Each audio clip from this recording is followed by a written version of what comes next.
Santa Monica and Venice are two of the most popular beachside communities on the west side in Los Angeles, and today I'm going to be discussing some of the differences, some of the similarities, and everything in between when it comes down to living and visiting these two neighborhoods. And if this is your first time on my channel, my name is Darren. Kriz. My team and I help people buy, sell, and invest properties every single day out here in Los Angeles. So if that's you, information down in the description, feel free to reach out. But let's talk about some of these west side communities. Santa Monica is a charming seaside town with a sophisticated atmosphere. One of the main draws of Santa Monica is the beautiful beach, which stretches for miles, offers plenty of space for sunbathing, swimming, surfing, all of that good stuff. It's also home to the Santa Monica Pier and 3rd Street Promenade, where you're going to be seeing most of the tourists. The Santa Monica Pier is the pier that you might see in a lot of images. Here's a bunch of B-roll I'm showing you guys of the world-famous Santa Monica Pier at Pacific Park, a little amusement park where they have all of these games that you can play and win prizes, just as any carnival would have. On any given weekend, you're going to see thousands and thousands of people just having fun, hanging out, enjoying the sunset, just enjoying the life next to the beach in Santa Monica,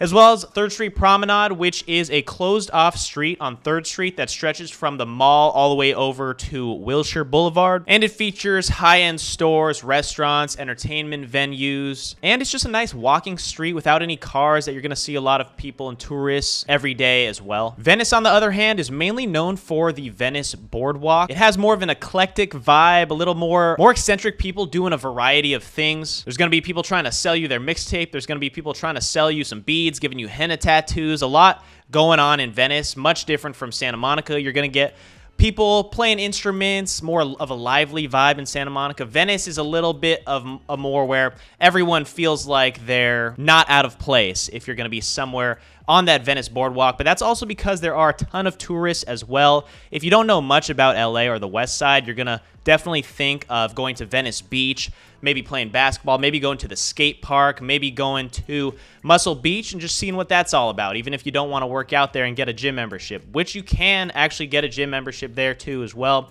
But you can also work out on the beach. You can just ride bikes around Venice through the bike path all the way to the Santa Monica Pier. But there are a lot of parts to Venice in Santa Monica a lot of people may not know about. Santa Monica specifically has Ocean Park, where there's this stretch on Main Street that is typically the local part of Santa Monica.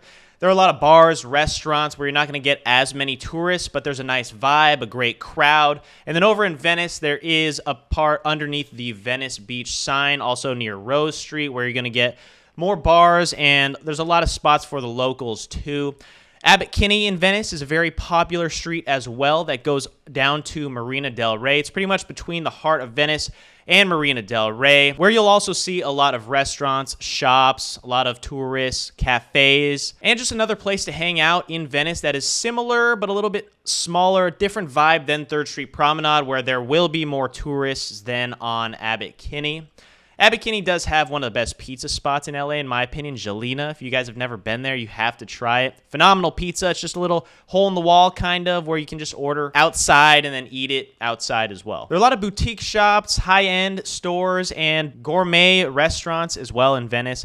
In terms of nightlife, Venice does offer more live venues if you're into smaller bars with live music, different styled bars. There's, for an example, Brennan's in Venice has a turtle race that goes on, I think, twice a month on Thursdays, which is very interesting. You don't see that too often at a lot of different spots. There's a lot of unique concerts that go on all the time in Venice as well at all of these small bars, small venues that you might have never even heard of, or even if you drive past, you'd think there's nothing going on there until you actually go in, or if you know someone that's doing something, performing there, or has been there, then they can refer you to check out what that's all about. But Santa Monica is more of a quieter nightlife, more for the tourists in the downtown Santa Monica district around 3rd Street, around the pier. Like I said, you got to go to Ocean Park if you want more of that eccentric vibe. But overall, when it comes to visually, Santa Monica looks a little bit more upscale, more polished. You got a few high-rise luxury hotel buildings, whereas in Venice, there's just smaller bungalow areas and just expensive, tiny studios to live. You're not really going to get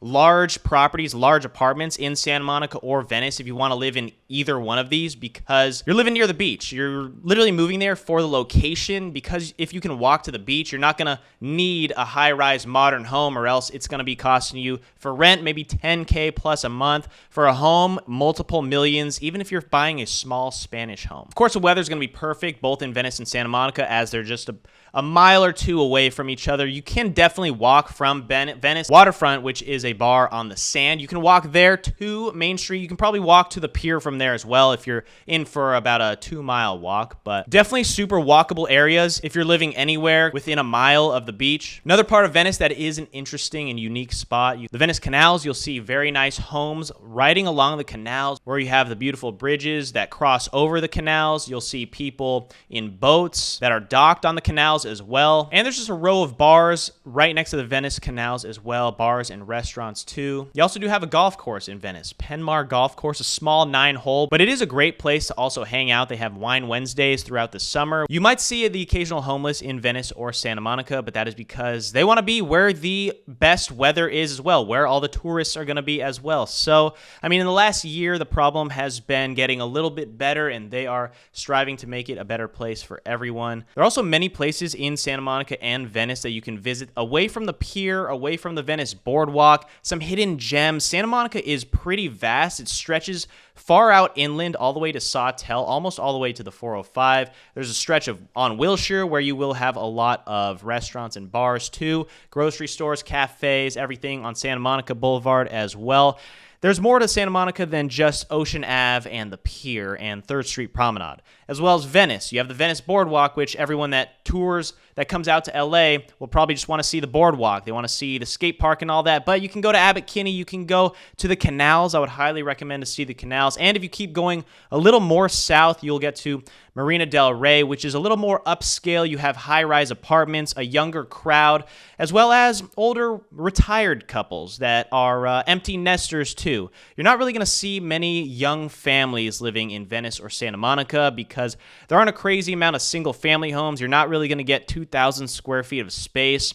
If you want that, go a little more inland to Mar Vista, or if you can spend it, you want more privacy, more of a higher scale, upscale community, go to Brentwood, go to the Palisades if you can afford that. But Venice has more of a young crowd compared to Santa Monica. You'll see people of all ages, but you do get hefty amount of tourists in both locations. And as far as the piers go, Venice does have a low-key pier compared to the Santa Monica pier. The Venice pier stretches pretty deep into the ocean, and if you want to just enjoy being over the water with less people, there's nothing really to do on the Venice pier. It's very narrow. You can take a date, you can take your dog, take your friends, or just go by yourself, clear your head, walk down the pier, just enjoy the ocean, enjoy the sunset without having the thousands and thousands of people that you'll experience on the Santa Monica pier. And just off that pier too, Venice has a nice stretch of small bars and pubs, dive bars, that do get pretty crowded on the weekends. You have the Venice Whaler, you have Cabo Cantina, you have Hanano. There is just a lot to do.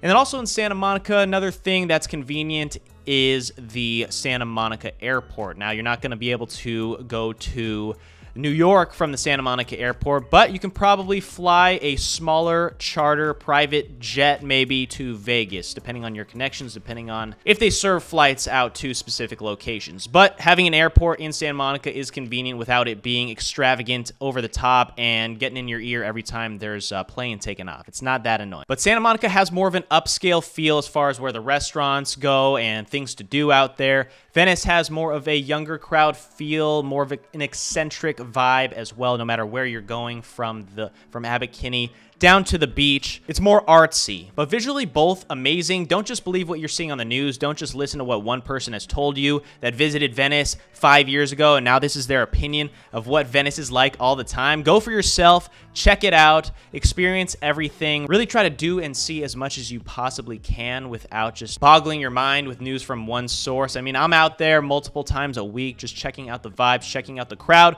That's that's why I'm a big advocate on Santa Monica, Venice, the west side of Los Angeles in general. My team and I are helping people move out there every single day. So if you are looking for a rental property, it is going to cost you a pretty penny, but it is convenient to be that close to the ocean, that close to where everyone wants to be on the west side in LA. But if you're also looking for a rental property, maybe you want to rent out to someone, like I said, rent is expensive. So maybe buy an investment property, which my team and I are looking for every day, and rent it out to people as well. If you have any questions, reach out to me. My information is down in the description below. If you want to know anything else specific about Venice, Santa Monica, the west side, the valley, LA in general, I'm here to help, guys. Hit the subscribe button for more LA information on a weekly basis, as well as to see some of the properties that you can buy out here in the greatest city in the world. I'm not biased, even though I was born and raised out here and I have a real estate team out here. But I appreciate you guys watching. Hit the like button as well.